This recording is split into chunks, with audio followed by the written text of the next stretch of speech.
Bonjour, on va faire ensemble la recette d'acra de morue ou si vous préférez beignets frits de morue. Pour cette recette-là, on va avoir besoin évidemment de 250 g de morue fraîche.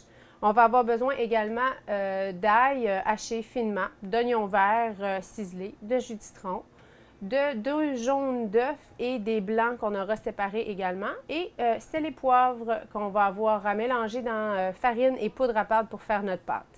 Alors, la première étape pour réaliser cette recette, on va tout d'abord mettre nos 15 ml d'huile d'olive dans la poêle avec la morue. Moi, je préfère ne pas mettre l'ail tout de suite parce que le côté de l'ail grillé, je trouve que ça ne rend pas justice à l'ail. Donc, on va vraiment mettre tout d'abord nos morceaux de morue.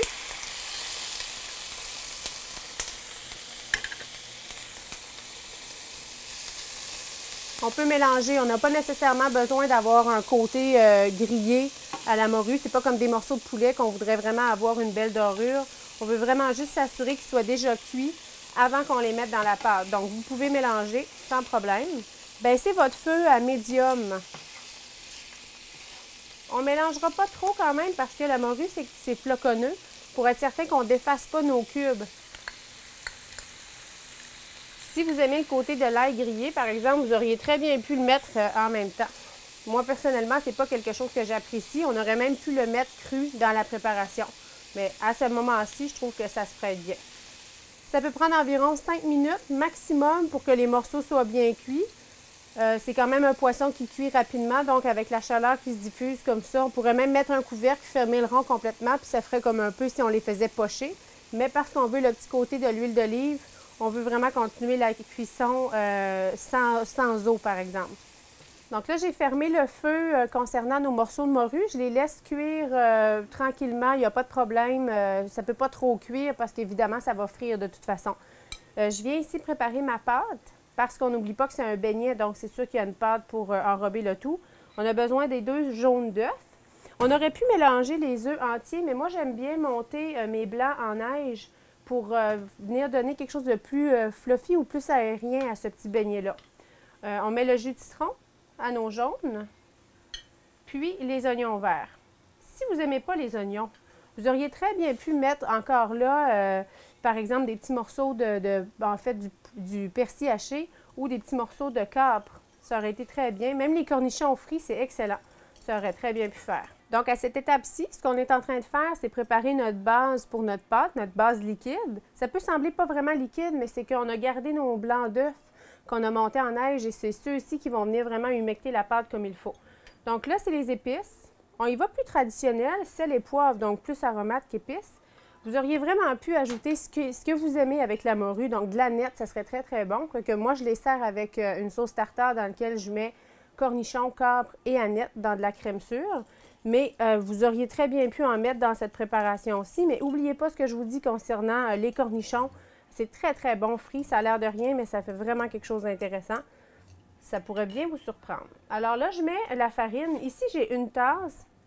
Parce que les œufs ne sont jamais de la même grosseur, moi, je prends des œufs qui proviennent ici de la région, donc c'est pas standardisé, évidemment. Les œufs peuvent vraiment varier. J'ai une tasse, mais je ne la mets pas au complet pour l'instant. Je veux vraiment aller mettre peut-être 3/4 au maximum, même peut-être une demi. Je veux vraiment bien mélanger. Donc, après avoir ajouté la farine avec les jaunes d'œufs puis le jus de citron, ça peut paraître plus épais. C'est à ce moment-ci qu'on va venir mettre les blancs qu'on a montés en neige, mais on n'a pas nécessairement des pics très fermes. C'était vraiment juste pour avoir une belle texture. Et là, on n'a pas besoin d'être aussi minutieux que dans un gâteau, par exemple, où on doit vraiment plier nos blancs en neige pour ne pas les faire tomber. Ici, on va mélanger quand même assez délicatement, mais il n'y a pas de problème pour venir fouetter. Quand je vous parle de plier, c'est vraiment une recette où on irait très, très doucement pour ne pas faire tomber nos blancs. Là, ici, on peut vraiment y aller un petit peu plus délicatement, mais sans problème, on peut mélanger. Donc, comme vous pouvez voir, ce que ça a pris finalement, c'est vraiment plus une demi-tasse de farine. Je vous dirais même, ouais, vraiment une demi-tasse. Donc, allez-y vraiment à l'œil. Diminuez toujours un peu les quantités parce que si vous utilisez un citron frais, bien, à ce moment-là, il peut rendre plus de jus que le 15 ml qu'on va prendre dans une préparation. Donc, il faut vraiment toujours ajuster parce que la cuisine, surtout que là, on est dans un peu la pâtisserie en même temps que la cuisine, c'est beaucoup plus précis. Donc, il faut vraiment prendre le temps de bien mesurer puis d'y aller étape par étape. Donc, de ne pas nécessairement tout mettre la farine pour l'instant. Ici, j'ai 2 cuillères à thé de poudre à pâte et parce que j'ai pris juste la moitié de ma quantité de farine, je vais vraiment y aller avec la moitié de la quantité. Ça va vraiment permettre aux petits acras de morue, finalement, de ne pas nécessairement exploser dans la friture. Et là, on mélange encore délicatement. On entend d'ailleurs, ça crépite un peu au niveau des blancs d'œufs, là. On sent qu'il y a vraiment beaucoup d'air à l'intérieur et c'est ça qui va faire que le beignet va être très tendre. Parfait.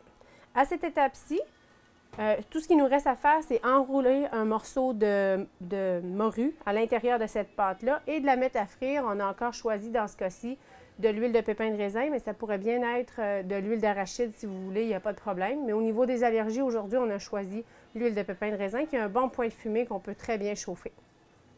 Après avoir enroulé délicatement les morceaux de morue dans la pâte, on en prend quand même un petit peu plus pour venir faire vraiment un beau beignet. On dépose délicatement dans l'huile chaude et lorsqu'il est prêt, le beignet va tourner lui-même.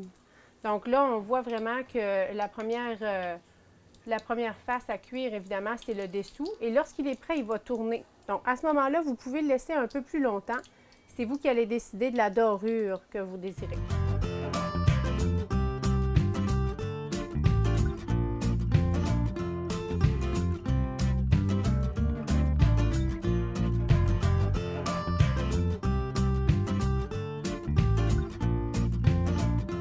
Alors voilà, c'est prêt.